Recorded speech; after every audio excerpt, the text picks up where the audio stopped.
هي الحلقات تحفظني بآيات من القرآن، هي الحلقات تملأني بحب المصطفى العدنان، هي الحلقات تحفظني بآيات من القرآن، هي الحلقات تملأني بحب المصطفى العدنان، وأخلص نيتي دوما لرب واحد ديان بروح ملؤها طهر. Sure Tevbe tefsiri 49. ayetinden başlayıp okuyayım inşallah. Bismillah, elhamdülillah ve salatu ve selam ala Resulillah ve ala alihi ve sahbihi ve sellem. Esselamu aleyküm ve rahmetullahi ve berekatuhu. Tüvende diktanlağa İbn Kesir rahimahullah'ın Kur'an-ı Kerim tefsiri Uygurca tercümesi Tevbe suresi 49. ayetinden başlayıp okuyayım inşallah. Euzubillahimineşşeytanirracim. Ulanın arası da bana yani mening qilishimga ruxsat qilgan, meni balaga giribtar qilmagan. Ularning orasida manga yani mening qilishimga ruxsat qilgan, meni balaga giribtar qilmagan, ya'ni Rumning ayollari bilan gunoh qilib silishimga sababchi bo'lmagan deguchilarmi bor. Amalda ular munofiqlikdan iborat cho'ng balaga giribtar bo'ldi. Şübhesizki cehennem kafirlarını orab turgucudur. Allah Teala mundaq deydi. Ey Muhammed sallallahu aleyhi ve sellem, munafiqlarning arasida sana manga yani mening qilishimga ruxsat qilgan, meni baloga giribtar qilmagan, yani Rumning ayollari bilan gunoh qilib qilishimga sababchi bo'lmagan deguchilarmi bor. Allah Teala mundaq deydi. Amalda ular munofiqlikdan iborat cho'ng baloga giribtar bo'ldi. Ya'ni ular bu so'zlarining sababi bilan haqiqatan cho'ng baloga giribtar bo'ldi. Muhammad ibn Ishaq rivoyat qiladi-ki, Zuhri, Yazid ibn Roman, Abdullah ibn Abu Bakr, Asim ibn Qatada va boshqalarmi mundaq deydi. Bir kuni Payg'ambar alayhissalom urushga tayyorlik qilib etib, Banu Salima qabilasidagilarning qarindishi Jaddu ibn Qaysga: "Ey Jaddu, bu yil Banu Asfar qabilasini haydab chiqarish urushiga chiqamsan?" dedi. U: "El Allohning payg'ambari, men urushga chiqmaslikka ruxsat qilsang, meni baloga giribtar qilmasang, Allah'ın namı bilen qasamki, mening qavmim meni obdan biladi-ki, men ayollarga nihayet amroq bir odamman. Agar men Banu Asfar qabilasining ayollarini ko'rsam, sabr qila olmay, ular bilan gunoh qilib qilishimdan ansirayman" dedi. Payg'ambar alayhisalom Qays haqida bu oyat Payg'ambar alayhisalom uningdan yuz o'rib turib, "Sana ruxsat qildim" dedi. Şunun bilen Jaddu ibn Qays haqida bu ayet nazil bo'ldi. Ularning arasida manga yani mening qilishimga ruxsat qilgan, meni baloga giribtar qilmagan, yani Rumning ayollari bilan gunoh qilib selishimga sababchi bo'lmagan deguchilarmi bor. Yani agar u Banu Asfar qabilasining ayollari bilan gunoh qilib qilishidan ansirgan bo'lsa, bu uning asli bahonasi emas. Uning Payg'ambar alayhisalom bilan birga urushga chiqmaganligi sababidan giribtar bo'lgan va o'zining jinini uning jinidan ortiq ko'rgan gunoh uningdanmi cho'ng gunohdir. Ibn Abbas, Mujahid va bir qancha kishidanmi bu oyatning Jaddu ibn Qaysning haqida nazil bo'lganligi rivoyat qilindi. Jaddu ibn Qays Banu Salima qabilasidagi 100 obro'li kishilardan biri edi. Bu haqda Imom Hakim rivoyat qiladi-ki, Payg'ambar alayhisalom Banu Salima qabilasidagilarga: "Ey Banu Salima qabilasidagilar, sizlarning boshliqinglar kim?" dedi. Ular: "Jaddu ibn Qaystur" biz onu bexil deb qaraymiz dedi. Peygamber aleyhisselam. Onun bexillik kesilini qaysi davo bilan davolig'i bo'lsin, lekin onun bexillik kesilini qaysi davo bilan davolig'i bo'lsin, lekin sizlarning boshliqinglar yosh, budirchach, o'ng oq kishi Beşir İbni Bera İbni Ma'rurdur dedi. Cehennem kafirlarını orab turg'uchidir. Yani ularga uningdan qechib qutuladigan hech qanday panoh joy yo'qdir. Agar sen birer yaxshilikka erishsang, ularning ko'ngli yerim bo'ladi. Agar sana birer musibat kelsa, ishning oldini olgan ekanmiz deyishib xo'shal qaytishidir. Aytqin ki, bizga faqat Allohning taqdir qilgan narsasi yetadi. U bizning madadkorimizdir. Mu'minlar Allohga tavakkul qilsin. Ya'ni mu'minlar hamma ishini Allohga topshirsin. Ondan mu'minlar hamma ishini Allohga topshirsin. Ondan boshqa hech ahdiga yulanmasin. Allah Teala bu ayette Peygamberi Muhammed aleyhisselam'a ularning her vakit düşmanlık kılıdığanlıqını uqtirdi. Çünkü Peygamber aleyhisselam düşmanları üstüden g'alaba qilish ve zafer qozonish orqali uni ve sahabilerini xursand qiladigan yaxshilikka erishsa, ular bunun için bir aram bo'ladi. Eğer sana birer musibet gelse, ular biz onunla ergişishdan saklanıp işinin aldığını algan ekanmiz deyishib xo'shal qaytishidir. Allah Teala Peygamber aleyhisselamni ularning bu düşmanligiga qarata ularga javob berishga tavsiya qilib mundaq deydi. Ular aytganki, bizga faqat Allohning taqdir qilgan narsasi yetadi. Yani biz Allah Teala'nın iradesi ve aldın ala orunlaştırışı astıda durmaz. O bizden mededkarımızdır. Yani o bizge yardım ve panahlık verir. Müminler Allah'a tevekkül kılsın. Yani müminler hem işini Allah'a tapşırsın. Ondan başka hiç ahdige ülenmesin. Yani biz Allah Teala'ya tevekkül kılgıçılarımız. Allah bizge küpaye. O nimi degen yaxshi himoya qilg'uchi, ha? Aytqinki, sizlar faqat bizning g'alaba qilish yoki shahid bo'lishdan iborat ikki xil yaxshi oqibatning biriga erishishimizni kutyapsizlar. Bizmi Allohning sizlarga o'z dargohidan azob tushishini yoki bizning qo'limiz orqali sizlarni jazolashini kutyapmiz. Sizlarmi o'zinglarga kelganini kutinglar, bizmi albatta o'zimizni kelganini kutaylik. Aytqinki, ey munofiqlar jamiyasi, sizlar ixtiyoriy yoki majbur yo'sinda qanchalik pul mol sarf qilsanglarmi hargiz qabul qilinmaydi.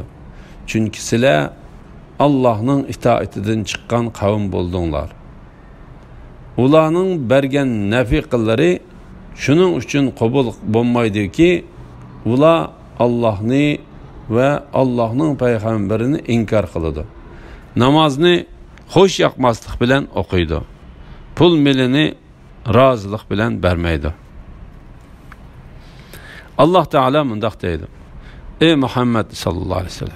Ulağı etkin ki, sizler fakat bizning g'alaba qilish yoki shahid bo'lishdan iborat ikki xil yaxshi oqibatning biriga erishishimizni kutyapsizlar. Bizmi Allah'ның sizlarga o'z dargohidan azob tushishini yoki bizning qo'limiz orqali sizlarni jazolashini kutyapmiz. Ya'ni biz Allah Teala'nın sizlarni bevosita jazolashini yoki bizning qo'limiz orqali sizlarni asirga ilish, o'ltirish bilan jazolashishini kutyapmiz.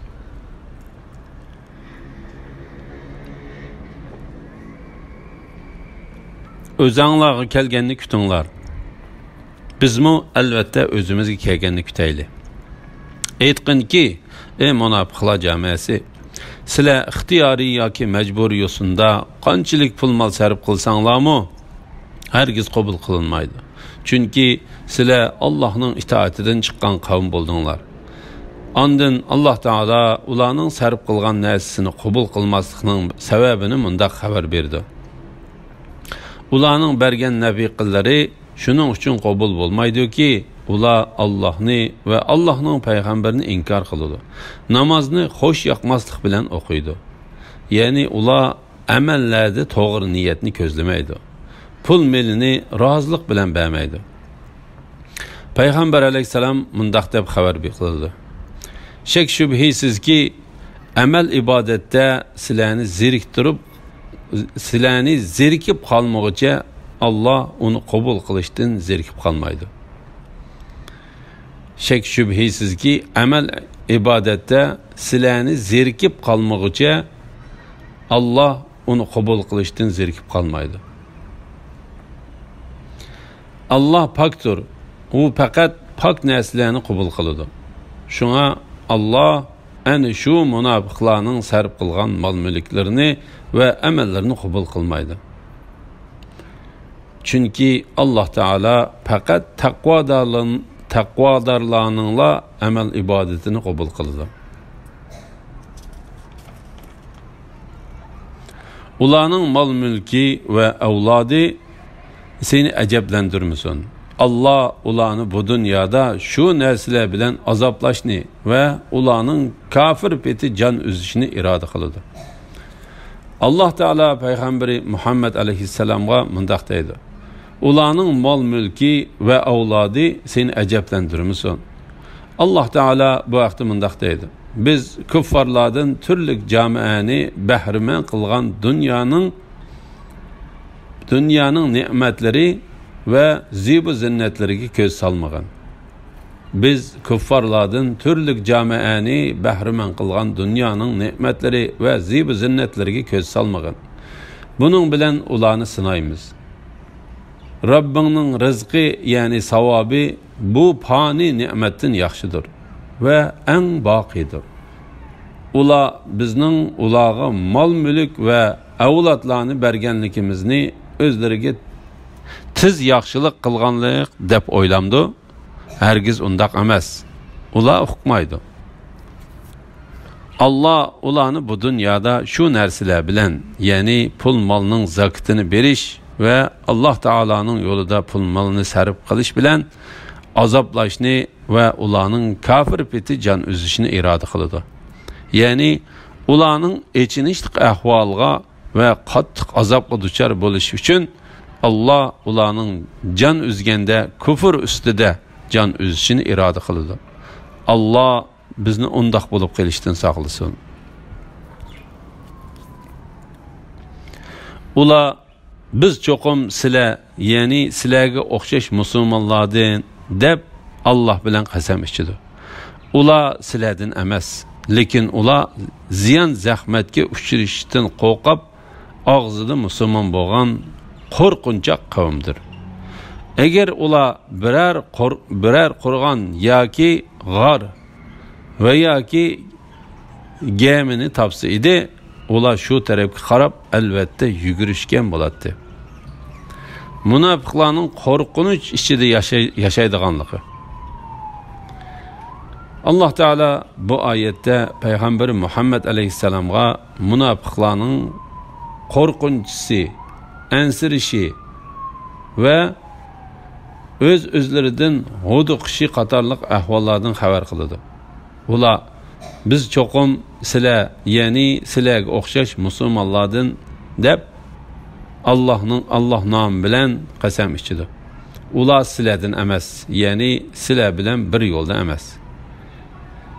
Lekin ular ziyon zahmatga uchrashdan qo'rqib, eg'izida musulmon bo'lgan qo'rqinchoq qavmdir. Ya'ni bu qo'rqinch ularni qasam qilishga ilib bardi.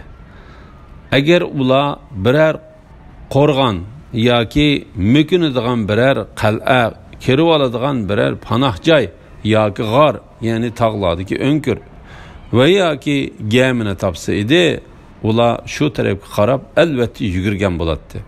Chunki ular sizlar bilan sizlarni yaxshi ko'rib emas, balki yomon ko'rgan asosda aralashadi.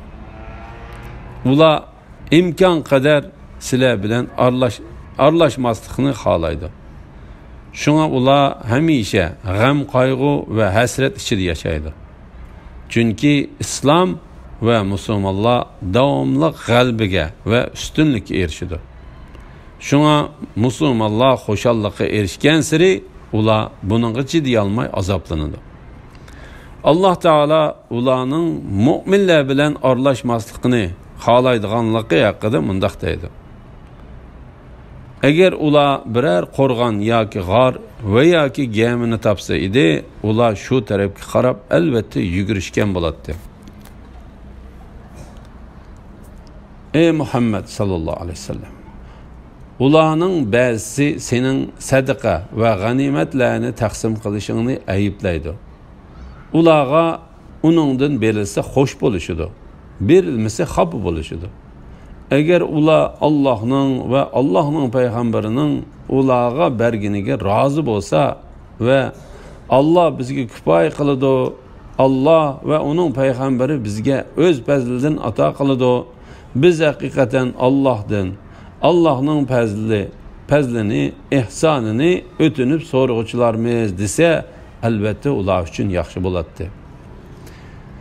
Sadaqalarning taqsim qilinishi va munofiqlarning taqsimotdan berilishini ta'ma qilishi.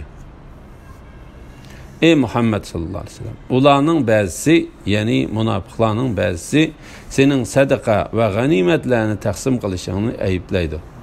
Ya'ni ular bir bo'lik kishilar bu vaqtda sana tuhmat chaplaydi. Aslida ayblanishga tegishli kishilar o'zlaridir. Ular Payg'ambar alayhissalomni dinning nomidan emas, faqat o'zlarining nasibasiga erishishi uchun ayblaydi. Shunga ularga uningdan berilsa xo'sh bo'lishidi, berilmasa xafa bo'lishidi. Ya'ni o'zlariga o'zlari ochiqlaydi. Qatada Alloh taolaning ey Muhammad sallallohu alayhi vasallam, ularning ba'zisi sening sadaqa va g'animatlarni taqsim qilishingni ayiblaydi degan oyat haqida mundaq deydi. Ularning ba'zisi sadaqalarni taqsim qilganligining to'g'riliq ta'yin qilishidi. Bizga xabar qilinishicha, jangalda yashaydigan qabila bilan orlashib yashashni yangidan boshlagan bir odam Payg'ambar alayhissalomning qishig'iga keldi. Payg'ambar alayhissalom kishilarga oltin kumushni taqsim qilib beryotdi. U, ey Muhammad sallallohu alayhi vasallam, Allohning nomi bilan qasamki, Alloh seni odillik bilan taqsim qilishga buyurgan bo'lsa-mu, sen odillik bilan taqsim qilmading deydi. Payg'ambar alayhissalom, sana voy, men odillik qilmagan bo'lsam, sana kimmi odillik qilsin deydi. Ondan Payg'ambar alayhissalom sahobalarga mundaq deydi. Bu odamdan va buningga o'xshash odamlardan hazar aylanglar. Shak shubhisizki, mening ummatim ichida bu odamga o'xshash odamlar paydo bo'ladi. Ular Qur'on o'qiydi, biroq Qur'on Karim kekirdikining ostiga o'tmaydi.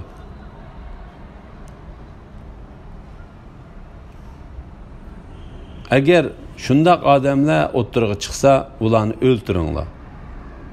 Ular yana o'ttirg'i chiqsa, ularni yana o'ltiringlar. Ular yana o'ttirg'i chiqsa, ularni yana o'ltiringlar. Bizga xabar qilinishicha, Payg'ambar alayhisalom mundaq deydi.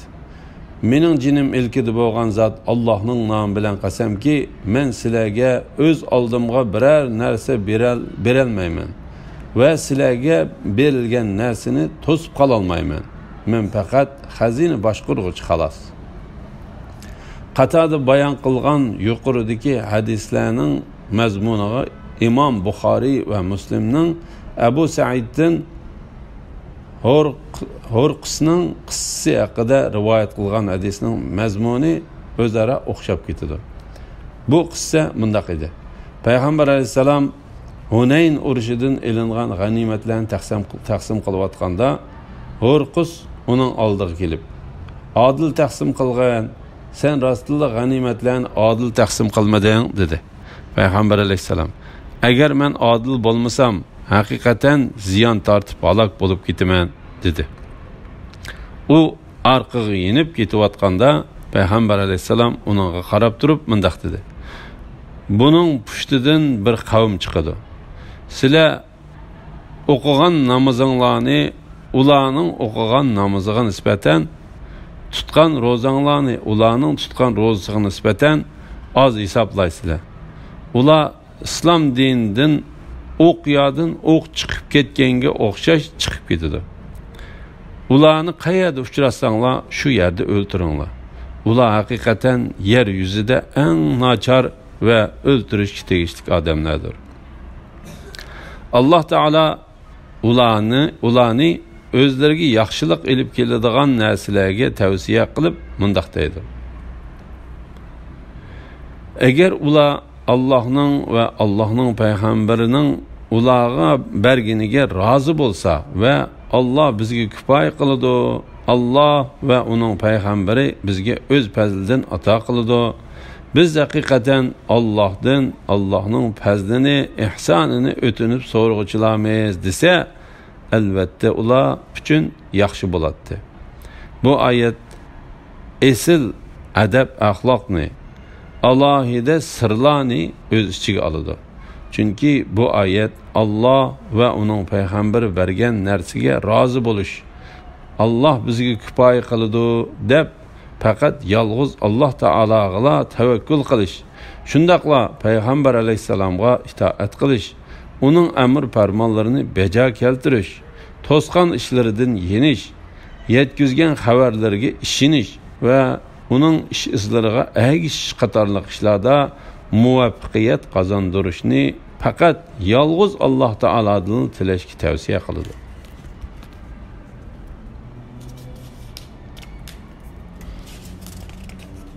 Alhamdulillah, Alloh shukrlar bo'lsin. Yuqorida Tavba surasi tafsiridan 59-oyatgacha angladinglar. Oxirini keyin qitimliq o'qishimizda davomlashtiramiz inshaalloh. Va sallallohu ala Muhammad va ala alihi va sahbihi ajma'in. Assalomu alaykum va rahmatullohi va barakatuh.